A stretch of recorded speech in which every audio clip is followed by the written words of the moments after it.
Welcome, everybody, to season 2, episode 12. I got it right on my first Wow. try Yeah. of Talking Threadheads. It's a podcast from Chris Joseph and myself, Nicole Snyder. We're available on, I think, all of the podcast platforms. I can't name them, but if you can think of it, we're probably on it. And you can always watch our videos on YouTube so you can see our beautiful faces on your screen. So we are not affiliated with the Threadhead Cultural Foundation. We're just really big fans, but we encourage everybody to take a minute and go to thcfnola.org, find out what's going on with them, and find out how you can support them and all the great work that they do. So, Chris, who we got today? We are so happy. We have Jan Ramsey, who's the publisher, founder, editor-in-chief of Offbeat Magazine in New Orleans, which is absolutely by far the best music magazine in New Orleans and certainly one of the best in the country. So, Jan, thank you for joining us. It's good to see you. Good to see you too, for I, sure. I know a little bit about your background, but could you tell our listeners where are you from? How did you get in the magazine business? And we'll lead into how Offbeat started. Well, I'm a New Orleans girl, born in New Orleans, raised in New Orleans. My father and mother picked up their 8 children. I was the oldest at the time, and moved us to Arkansas when I was, I think, 15. He was transferred out of town, so that was a culture shock to move from New Orleans to Little Rock. And then I lived in Texas for a while, and then I moved back to New Orleans. But New Orleans is in my blood, I guess. And the thing is that everybody who's from New Orleans, you this is your home, and everywhere you go, you take New Orleans with you, and you think about it. Like Mardi Gras Day. I'm living in Miami, and it's Mardi Gras Day, and I'm working. I'm going to work and going to school. And I thought, geez, it's Mardi Gras today. So that was it. And that was a very long time ago. But you are immersed in New Orleans because there's really, we talk about music, we know that, but there's nothing else like it anywhere else in the world. It's a totally unique city. So when I moved back to New Orleans for good in the early 80s, I had a degree in hotel and restaurant management, of all things. Before that, I had a kind of it was an almost tragedy of a car accident, but it messed me up from the waist down, probably mentally too. But I had a car accident. People see me right now on a mobility scooter, but the reason why is because of that car wreck that I had over 40 years ago. And I was working for a company that did consulting work. I was a consultant in the real estate area, real estate marketing, not selling houses or anything like that. But what we would do is we would do feasibility studies for developments like hotels or apartment buildings or subdivisions, that kind of stuff. But at the same time, I was going out to listen to music all the time. And back up a little bit, I was a music freak from the time I was a little kid. From the time I was a tiny kid. I used to listen to commercial radio, which back then in the really olden days was AM radio. And my dad had bought me a transistor radio that didn't have batteries. It had an alligator clip that you'd hook onto a metal surface. So I used to hook it onto the window with a wire and take the transistor radio and put it in bed with me at night and listen to the radio here. Because back then the radio played all local stuff. Mm-hmm. They played Irma Thomas, and they played the Hawkettes, and they played Ernie Cato. In addition to other things, that's what they played. So that was really my first exposure to it as a kid. And then as I got older, I was a Beatle fan and all that kind of stuff, but I was always the kind of person who was more into music than a normal little girl. I was always wanting to know who wrote the song and who played guitar and who produced it. And I wanted to know the lyrics. And, you know, I was a weird little kid. And then I started playing an instrument when I was about 13. I played guitar and I was in school band. I was at school, you know, band nerd. So I was always a music freak. So while I was working for this company, the last company that I worked for as a consultant, I met a guy. I was very interested in music, obviously. I met a guy who was an attorney who at that time was the only music attorney in New Orleans that I really knew of. His name was Ellis Palat. And Ellis, I had dinner with Ellis one evening, and he was talking to me about music and how, you know, how deep the music tradition was in New Orleans, which, I mean, I knew, but I wasn't somebody who knew all the culture and the history and stuff. You know, I just knew that I loved it and it was part of my life. So I started thinking as a business person. I wasn't a journalist, although what I used to do is write for a living. I used to write reports for a living.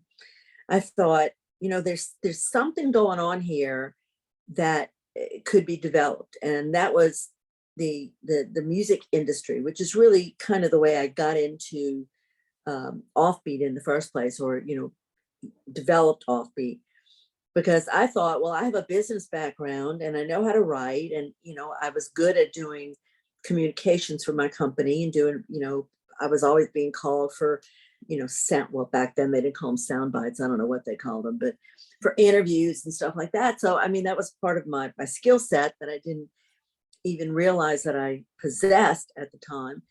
And I thought, you know, I can do something to help the music scene here, you know. And at that time, it was an avocation. I was still working a full-time job and thought I could really take my business skills and help the community, help the music community. Because even back then, well, probably more back then, there were stories of all the musicians not getting paid their royalties and getting, you know, screwed out of their, you know, the rights to their songs. And, you know, it was a totally different world from the way it is now. So that I could take my skill set and do something. So at the time, there was a magazine called Wavelength. Do you know that magazine, Chris? Okay. And in getting involved with the music people in town, which I did, I used to read Wavelength, and I thought to myself, a light bulb went off in my head. And I said, well, you know, the way to really get people to appreciate the music and the musicians and the businesses that make up the music community is through the media. And back then, our newspaper didn't even have a music writer at all. And there was Wavelength. And unfortunately, Wavelength was packaged more like a zine than a real magazine. And there were not a lot of people that read it. I mean, I did because I was a music freak, you know, but there were other people who didn't even know what it was.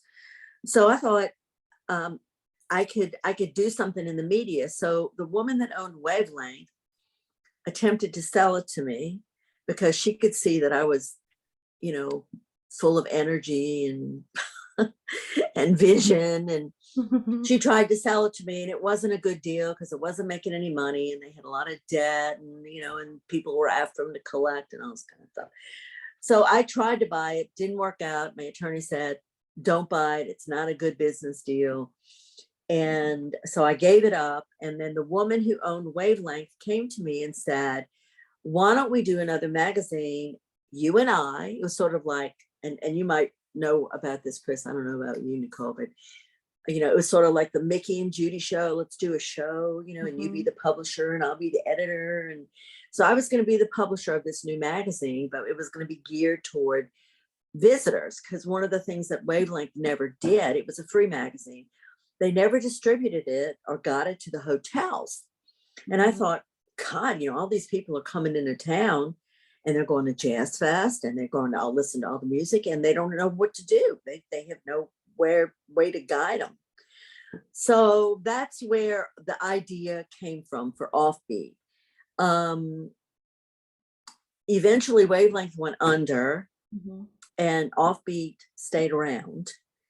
And that was in 1991, I guess. And, you know, we just kept it going. And since then, it's been one roller coaster ride after another. I mean, everything has totally changed in all different kinds of ways, not only in the media, but in music and the way music is distributed and listened to. And also I've been through a lot of different changes over the past 34 years, a whole lot of changes. I want to ask a quick follow-up question. So it started in 1991, 31 years ago. What did Actually, people? it was 1988. 88. Okay. So Started even in actually it was my first year I went to Jazzfest, because I know I've always seen Offbeat every time I've gone to Jazzfest. So what did people do before Offbeat? I mean, how did they get the cubes and all that stuff? Well, they didn't. You know, you had to wait. And I had a friend of mine who did some work for the Jazz Fest. And, you know, I knew the anticipation for the stage schedule, the cubes. Nobody put them out.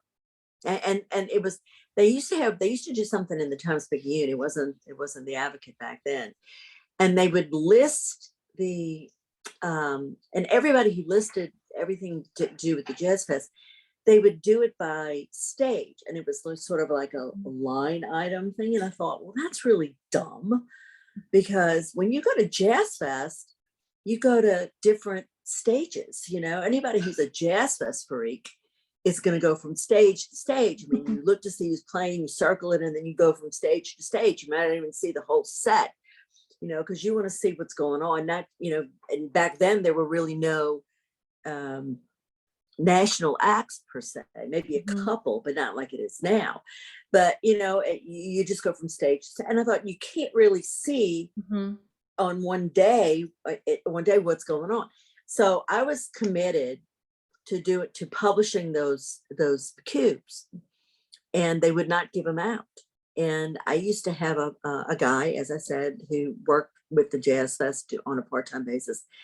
And he used to always get me the cubes. And I'm not going to say who it was or anything like that.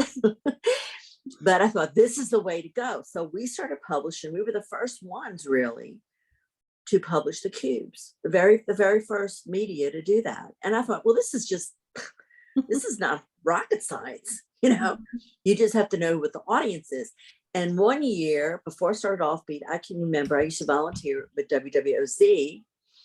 And they used to have a tent in the middle of the fairgrounds. And what they would do is, I think they wouldn't hand out the cubes. I don't remember what they handed out, but I thought, this is crazy. They should be handing out the cubes to people. This is what people want. So that's kind of where Offbeat, you know, came from. You know, I mean, obviously the Jazz Fest was a huge impetus to create Offbeat. Because, I mean, again, as a business person, you know, all these people were coming in from around the world to experience Jazz Fest.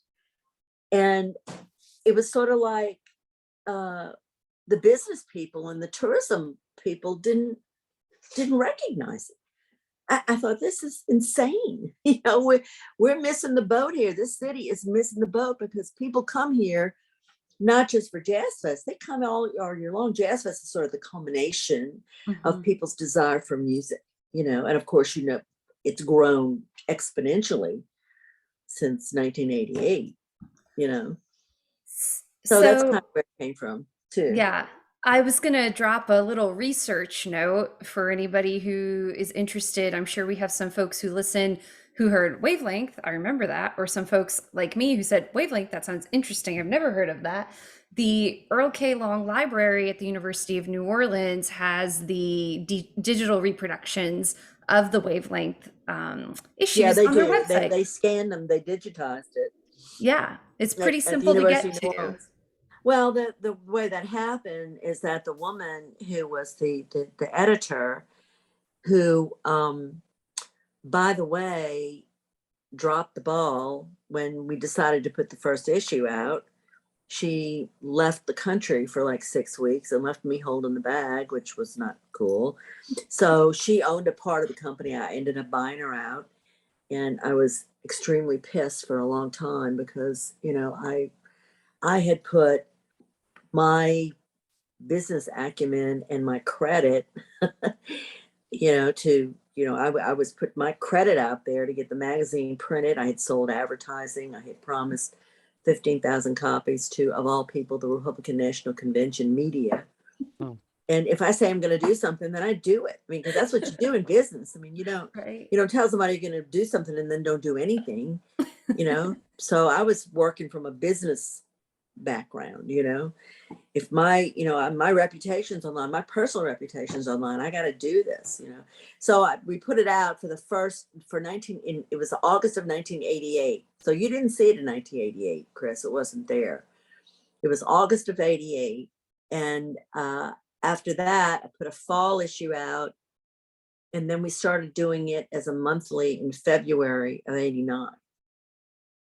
So it was hard because I was not the one that had really any experience in the magazine business or in journalism for that matter.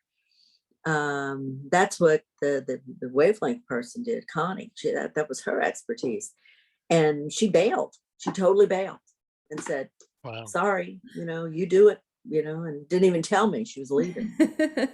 So I ended up having to do it all. But you know what? The best way to learn anything, I think, is to do it. Mm-hmm. And, you mess up, you screw up, you make mistakes, you do the wrong thing, you do the right thing, you figure it out. And I did it the hard way, but it was probably the best way to do it because I learned the business, mm-hmm.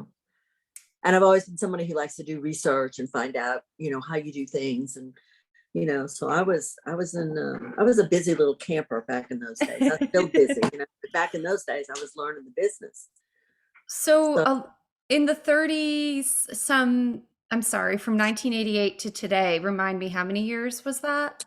It's going on 34. It'll be 34 years in August. No, okay. Actually in May, because it was incorporated in May of 88. So it's almost 34 years old. Wow. So in that time, you saw the opportunity and you brought your business experience and your curious mind and a little bit of your adventurous spirit, I guess, and music, to the project. Being a music freak too, and being a music freak. And loving the musicians too, because of what they do.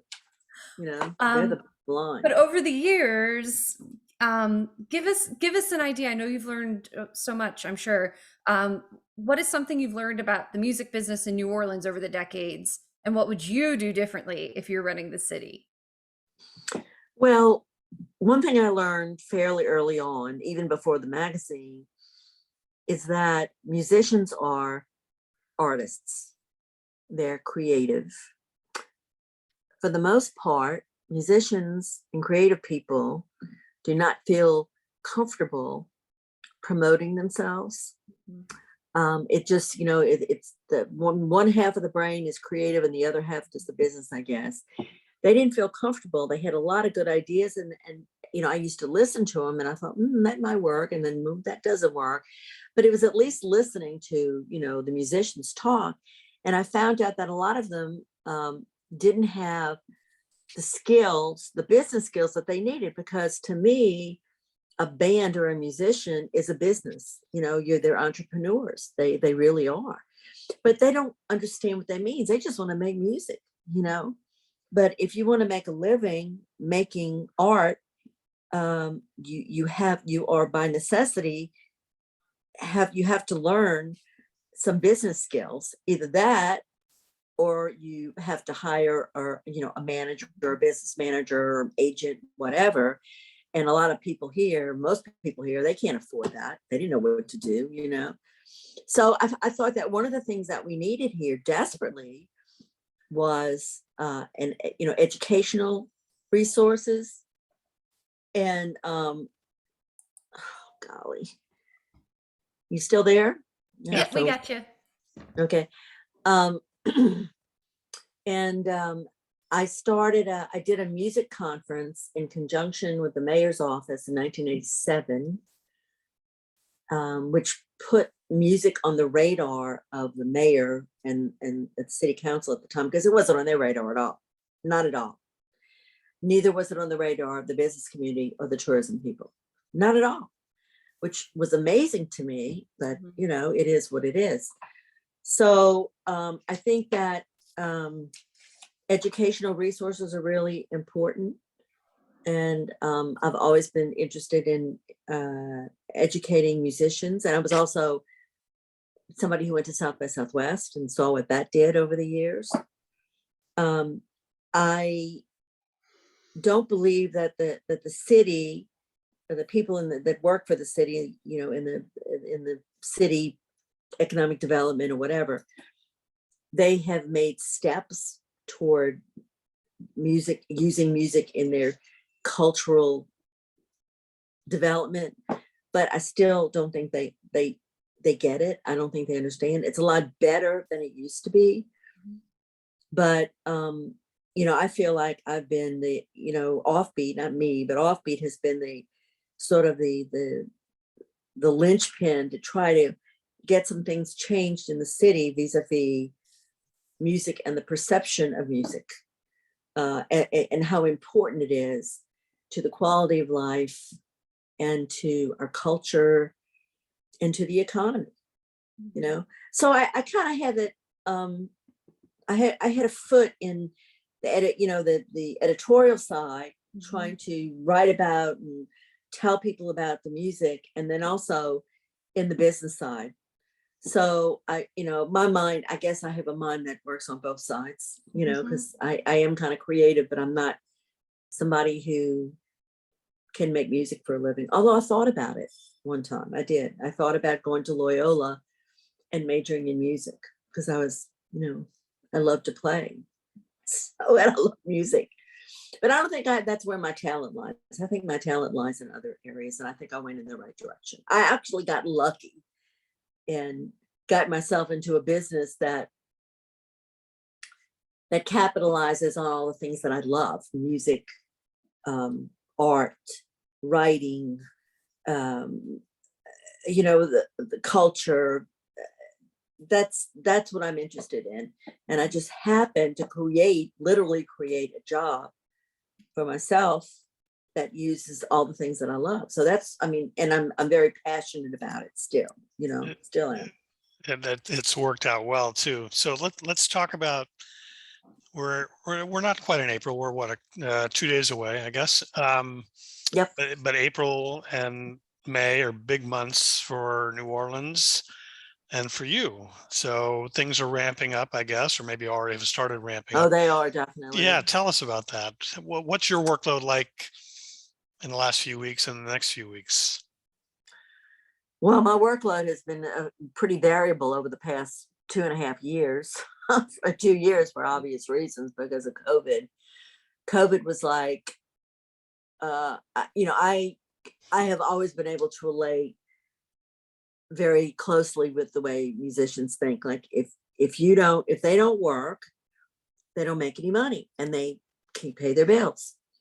And I kind of feel the same way. If we don't work and you know, we don't get it out there, then, you know, if we don't work all the time, then we can't do what we want to do. So I'm very simpatico with the musicians, which is, again, one of the reasons why we did the Best of the Beat Awards. We do that every year. And that's later on, you know, you don't have to go into that now, but it's something else that we do. I had done a newsletter when I first started out in the early 90s and a music directory because I thought it was very important for everybody who's in the music industry to be able to communicate with each other. And they didn't know how. I mean, this is way before the internet. This is way before that.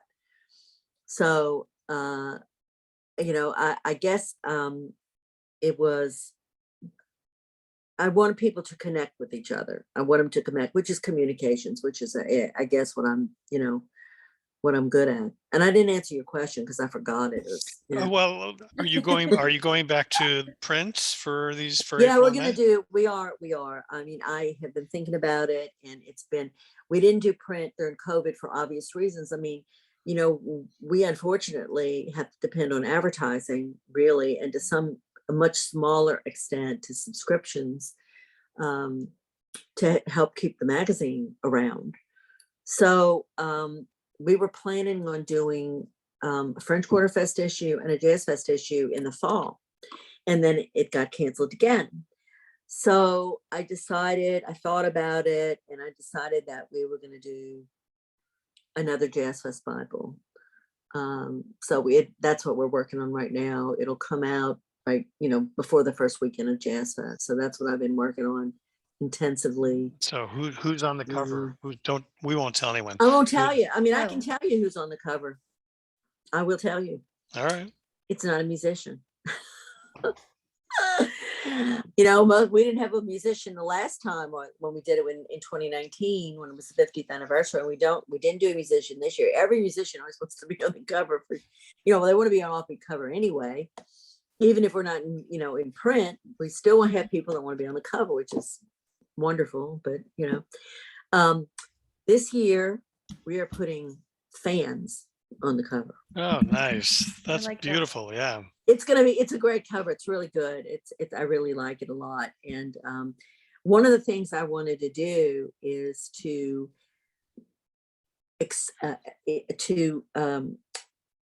give people a sense of the joy that Jazzfest gives people, and this really hit home with me, because back in the fall, I got an email from a publicist who was, they were starting to do promotion for the Jazzfest movie that's coming out. Are you aware of that? Mm-hmm. The Jazzfest movie? Yes. Yeah, in early May, yeah. Yeah, in early May. And they sent me a screener, an early screener. And, I'm one of those people that used to go to the Jazzfest every day, like a freak. And I stopped doing that after a while. I can't do it anymore. I'm too old. But it was just a terrible thing not to be able to put the magazine out. And when I saw that movie, I thought, this makes me feel so good. It just made me feel so good. It made me joyful. It made me happy. And it really struck home that the reason why Jazzfest is so wonderful is that people are happy about it. They're happy. They're joyful. They can let loose. They can party. They can, and they're there for the music, which is, close to my heart. So when I saw that movie, I thought, we got to do the Jazzfest Bible. We got to do it, So that's what I'm doing. I don't know what'll happen after the Jazzfest Bible this year, but we'll see. So what it's are a lot of work? A lot. What's that? A lot of work. A lot of work. Oh yes, it's a lot of work. I'm so glad you're going to put out the Bible. I love it. I mean, it's old Thanks school. for saying that. That makes me feel good. I like it, Oh, absolutely. Because that's why we do it. We do it for people who love music, It's sorry to interrupt, Nicole, but I just want to say it's a rite of passage when you arrive in New Orleans at the airport. You go to your hotel or wherever you're staying, look for the Jazzfest Bible. It's really one of the first things. Yeah. Well, thank you for saying that. But that's the reason why we do it. Yeah. I mean, it really is. I mean, I can tell you, I mentioned the fact that I worked at the OZ booth many, many years ago. And, you could see people were hungry for this information. I mean, and they wanted to experience as much music as they could.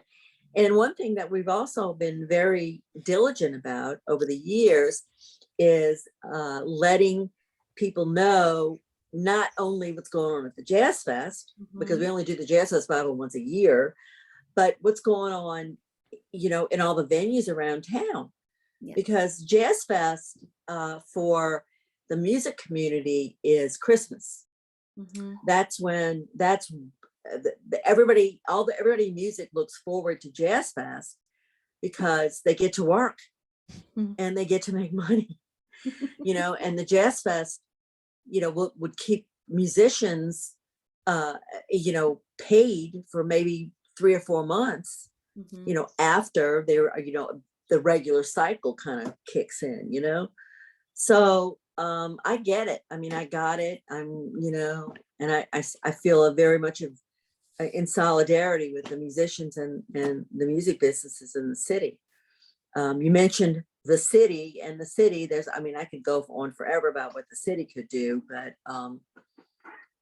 they are doing one thing that I suggested 5 years ago, and that's to create a night mayor, someone who would be responsible in the mayor's office for dealing with the issues that musicians, music businesses, even bars and restaurants have with doing a nighttime economy, and things like having loading zones for the musicians to load when they play. They don't have that in New Orleans. I mean, how crazy is that? Musicians get tickets because they have to load out their equipment and their their instruments and stuff, and they have no place to park. It's not legal for them to park. I mean, that's just a tiny little thing, but there's so much other stuff that they could be doing. And they are going to hire a night mayor. They put out there's something on the city website. They're soliciting applications. So I feel like I've done something, but there's a lot of other ideas I've had. It's just that, I have a little media. I'm not Offbeat's not the newspaper, but all I can do is continue to, I'm not as vocal as I used to be. My mojo mouth used to really cut some deep. And I could do it again, but I guess I've mellowed in my old age. Well, I hate seeing the fact that music is not appreciated. That annoys me. It bothers me every day of my life. It really, really does. And so I figured if I just keep talking about it and talking about it and talking about it and keep putting Offbeat out there and get involved in some things that I think are important, like, education and the Best of the Beat Awards and, directories and whatever. I mean, then whatever I can do to help, I will try. It all comes down to money, unfortunately. It's true. It's two sides of the same coin too. I mean, New Orleans is laid back in a good way, but it's also laid back in the business of music way, and that's not a good thing. Right. No. And I think I wanted to mention that while we're talking about your editorial, history, right? As a person who does not live in the city of New Orleans and who travels there and cares about musicians and cares about everything that you're saying, I appreciate your point of view, and I always read what you write, and I look to it as a way of trying to keep an informed point of view about a place that I like and that I appreciate, the culture of, and trying to keep like an educated perspective on it. So I hope that you receive that feedback from your readers, because I do think that I'm so happy to hear that you feel like you've had an effect and whatever, right? Even if it seems small to you, I never feel like it's probably have an enough. effect. Yeah. I never feel like it's enough. I never do. And that's another thing I think that drives me personally, Right. that, I can always do more. I need to do more. We need to do more, and it keeps me, I think it keeps me alive, actually. It's been a hell of a 2 years, I can tell you that, but I try to find a way, to keep the brand alive. We use business terminology, the brand, because we could not afford to do advertising because there was nothing to advertise. There were no musicians playing. The clubs were all on their butts. The restaurants were closed. What do we do to keep it going? And so I decided, well, I'm going to keep it all digital. But another thing that happened is that we put a GoFundMe page up, which was, I never thought I'd ever do that, ever. But we did, and it's helped us a lot. It's helped us stay alive. Because, as I said, we had no revenue coming in. We had no money coming in at all. And the other, Joseph, my husband, who has worked with me for, let's see, Offbeat's 34, so probably at least 25 years. He, he's had a lot of problems too. What are we going to do? Are we going to be able to keep, what are we going to do? What are we going to do? he's not the entrepreneur that I am. He's not the pusher, I'm always the part. And he chides me all the time, what are you doing? Why are you pushing? Why are you not? It's my nature, kiddo. I'm always trying to push the envelope, push the envelope, push the envelope. Because if you don't push the envelope, you don't grow, Right. and you don't learn. It's true. And you can't help people unless you really maybe try to do things that you don't think you can do. Right. So, keeping it alive digitally was a good idea. Mm-hmm. And, I don't know how, what'll happen in the future, but, and again, I mentioned earlier that I've been through, a roller coaster ride over the years, and, music has changed, but so has media. I mean, incredibly. I mean, there was no social media. There was no social media up until 1999 or 2000 or something. I mean, social media wasn't like big. So everything has changed, and you either adjust or you die. And I didn't want Offbeat to die. So heck no, we got to keep it I alive. had to learn, right? Learning all the time. I mean, you've had it, excuse me, from three ends. One, the music business has changed in the last 20 or 30 years. I mean, starting when Napster came out, the magazine business has changed. The internet has changed that. And then the pandemic, it's been sort of all three things merging. Well, I'm not going to say that I've had low points, especially during COVID. It was very depressing. But I'm not the kind of person that will let that get me down. I'm a glass half full person. My husband is a glass half empty person. So he grounds me, So the two of us together, I would float up into the atmosphere like a balloon, and his speed, oh, let's do this, and he's always saying, nope, got it. Yeah. Of course, a lot of times I ignore him, but I'm always telling him, we have to do this, we have to do that. He said, we don't have the money to do it. I said, we'll have to find the money. We have to do it. We have to do it. Make sure he doesn't listen to this recording. Oh, it's okay. He knows, he knows me. I'm sure he knows. It's not like, he he always doesn't know how crazy I am. He's crazy in his own way. It's Joseph. I mean, he's crazy in his way, and I'm crazy in mine. But together we make a pretty good team. I hear that. He wants to retire, though. I mean, he's ready to retire. And I mean, we're in our 70s now. So, can't do Jazzfest every year like I used to. Can't go out late at night like I used to. I mean, I used to go out and stay out all night, go to, 5 different places. I mean, you know how you do. You guys still do that. Yeah. Of course. That's what you do, because you don't live here. You right. come in Jazzfest. And I used to do all that stuff too. I mean, I used to go to, my God, I'd go to like 4 and 5 clubs a night easily, on the weekends when I didn't have to wake up early in the morning, go to work. And sometimes I used to go out at night too. I mean, I used to go to the Maple Leaf and hear Beausoleil.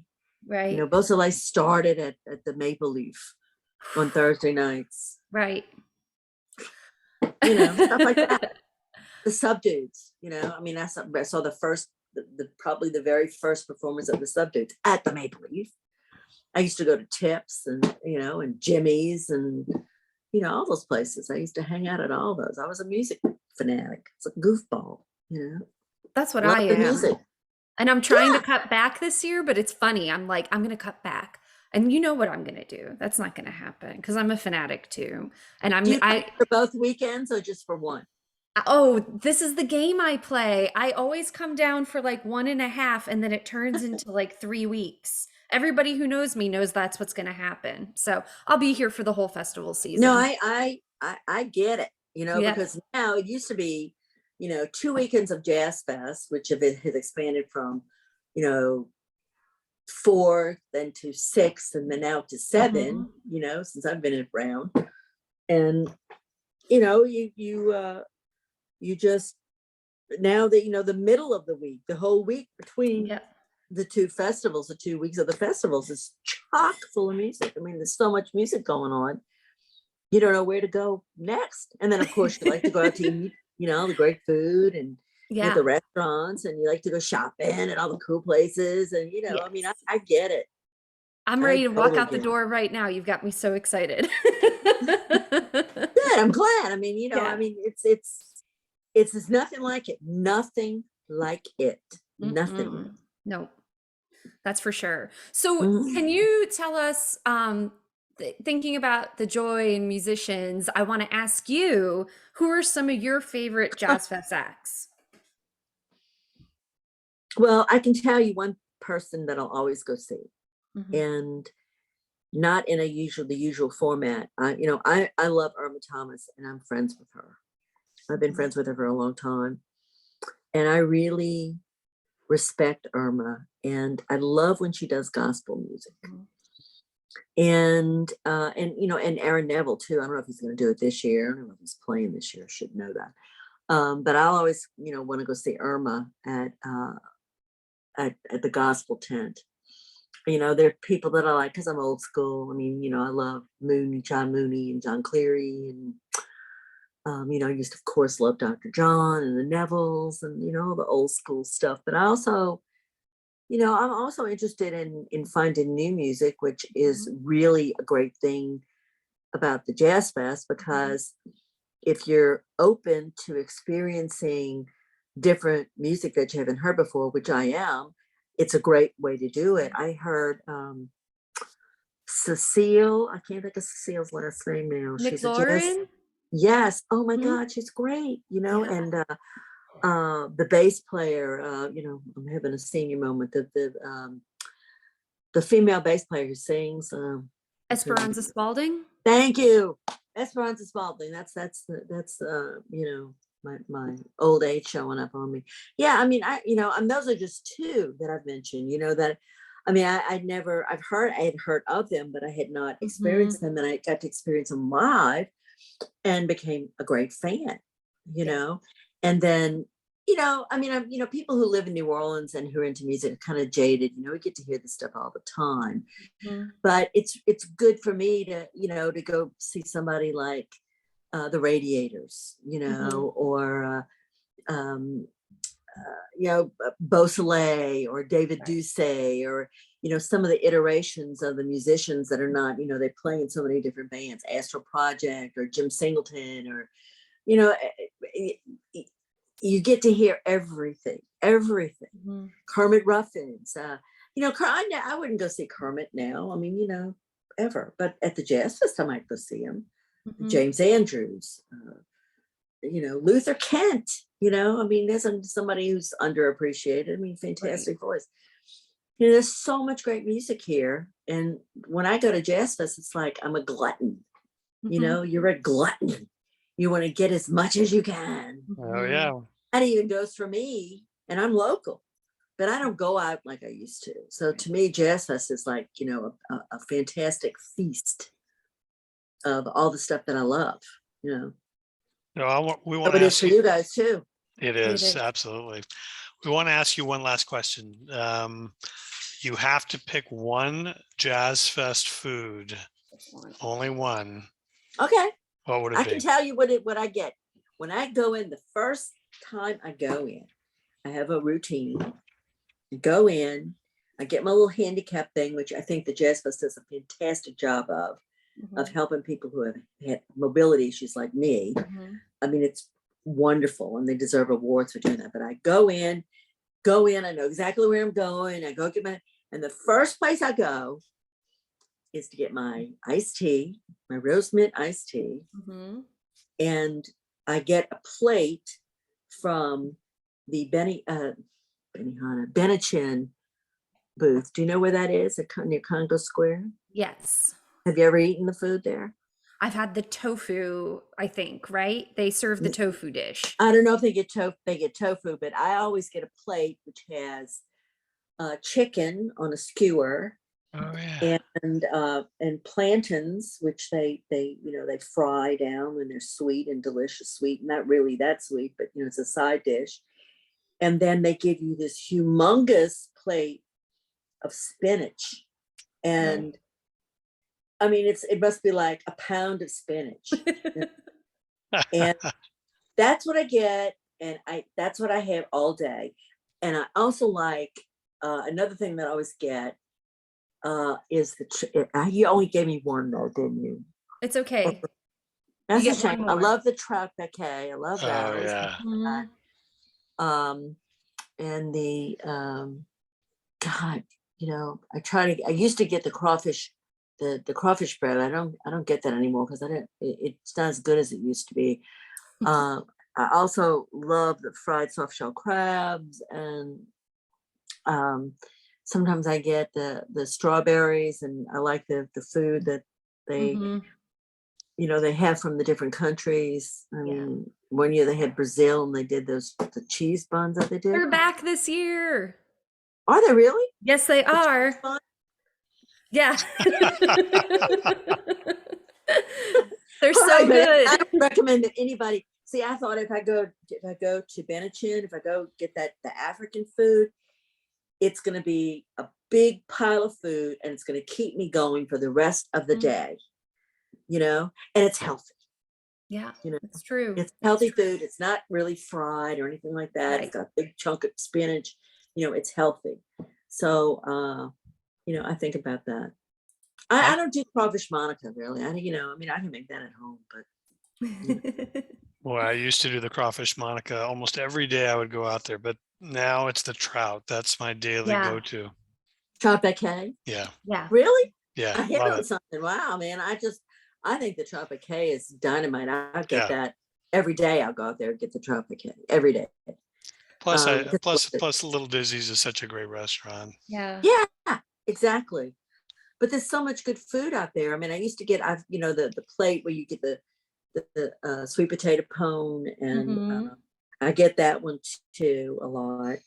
And the crawfish sacks, I like that. I mean, it's so much stuff, I try to taste stuff, new stuff every year that I haven't tried, because I haven't tried everything. But I try to get the stuff because I also try to experience new music. I mean, you can't be stuck in the same stuff all the time. No. You got to experience everything. That's the great part about Jazzfest. Well, I've got my countdown going now, and I'm extra excited, and I'm also starving. So I'm sorry. Jan, this was such a treat. Thank you so much. It was nice meeting you, Nicole. Hope to meet Yeah, you it was nice. too, and see you too, Chris. We moved our office. We're in the Jazz Museum now. Did you know that? We moved to the Jazz Museum. So come by the Jazz Museum. We'll be around. Love Not during Jazz Fest, but they're doing stuff at the Jazz Museum in the middle. They're doing the days between Jazz Fest. They're having a big thing, and the stuff at all the breweries and all. It's going to be insane. In a good way. In a Well, good we better way. get our rest. In a good way. Yeah, get your rest now.